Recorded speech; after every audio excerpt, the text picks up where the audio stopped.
A huge clash at the Bernabeu lies in wait for Manchester City as they try to get past the 13-time European champions Real Madrid. This Wednesday in the first leg of the round 16, it's going to be a cracking game, particularly given where Real Madrid have just suddenly found themselves in the last two games. Yeah, I mean, if I was really looking forward, well, all the games, but the PSG game at Dortmund was like a real one that whetted the appetite. But arguably, this is even better, you know, and the pressure is really on. I suppose both teams, and although Zidane's had some great success winning it 3 times in a row, there's still a pressure there, as you mentioned. They lost to Levante at the weekend. Wasn't a great performance. I thought Courtois was culpable again in the goal. You can get at that defence. They'll be saying the same about Man City, to be fair. You can get at that defence. I expect City, even at the Bernabeu, Ross, to dominate possession. To just the way they play. To shift it about, to try and shift it quick. But from Zidane's perspective, you know, I think he'll be looking at how do they stop De Bruyne? You know, they got to snuff him out. If you don't snuff him out, then he can pick those passes for Aguero. It's an intriguing game. City, obviously, they've got no worries in the league. They're going to finish in the top 4. We don't know what that's going to mean for them in terms of the Champions League because of what's going on. But they are going to finish in the top 4. They won at Leicester at the weekend. Wasn't the prettiest of games. Laporte's back involved. That's a bonus for them. I think he's okay. He should be fine. I fancy City just slightly over the 2 legs if they don't do what they did, particularly in the knockout round at Liverpool when they went to Anfield and just completely shot themselves in the foot defensively. If they do that, then there's no argument Real Madrid will win.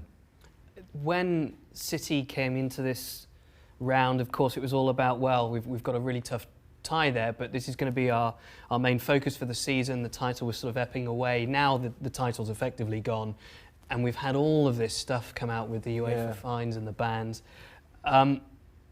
Is their back against the wall? Are they going into this saying, you know what, the world's against us, UEFA's against us, we're in the home of the illustrious Real Madrid. This is where we make our presence count. Isn't this the best possible thing that could have happened? Well, potentially. Potentially. If they could, I don't know what they're saying in that dressing room. They could be saying, look, let's win this competition and then see if they're going to ban the winners. You know what I mean? Let's stuff it to them. But ultimately it'll come down to other factors, what's decided by UEFA and the courts.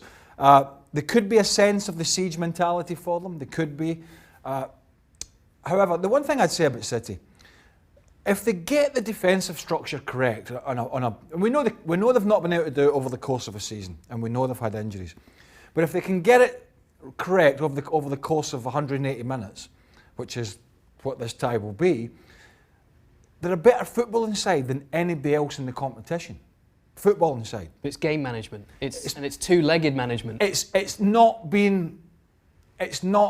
And it almost caught them at Leicester at the weekend again when Fernandinho and Vardy got left one-on-one at the back and Tielemans put him in and he should have opened the scoring. When we're dominating games, don't leave the back door open because you'll get punished. It happened at Liverpool, it's happened this season in the Premier League, and it will certainly happen at Real Madrid. So I think the focus for them has to be, we know we can outplay teams and we will create chances, but we need to focus on getting the basic defending correct when we're in possession. That's where they get caught. It's when they're in possession and they're off, not thinking about what's around them, and then bang, somebody's in behind. It's cost them before, and it could cost them again unless they sort that out. If they do, I think they've got a great chance. Real Madrid are liable defensively, and sometimes this season they've not looked so great going forward. Some star turns aside, they've struggled to find that cohesive unit that's been able to sort of regularly dominate games and feel comfortable in the lead. Not saying they haven't got results, because they have. No Eden Hazard, but is Zidane going to get that team focused enough to believe that they can get the better of City, even though City, as you say, might dominate? I don't think belief for this Real Madrid side's a problem. I don't. I just think that Casemiro, Kroos, Modric in midfield haven't got the legs to get around from say 2-3 years ago.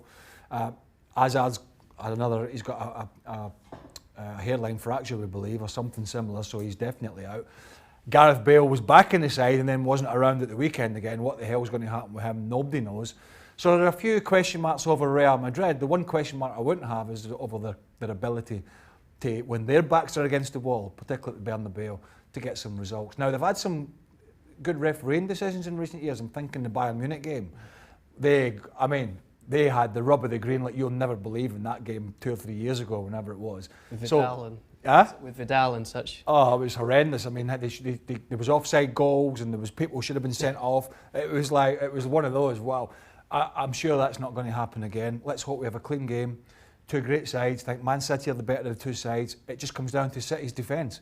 If they switch off, they'll be out of this tournament again. If they don't, they've got a great chance. OK, what a game it is in prospect as well. 4 years ago, it was a very tense semi-final between these two. Finished 1-0 on aggregate. A deflected Gareth Bale drive, which settled it. It's a very long time that's passed since then. Very different set of circumstances facing them. 90 minutes in the Bernabeu, as they say, is a long time in football.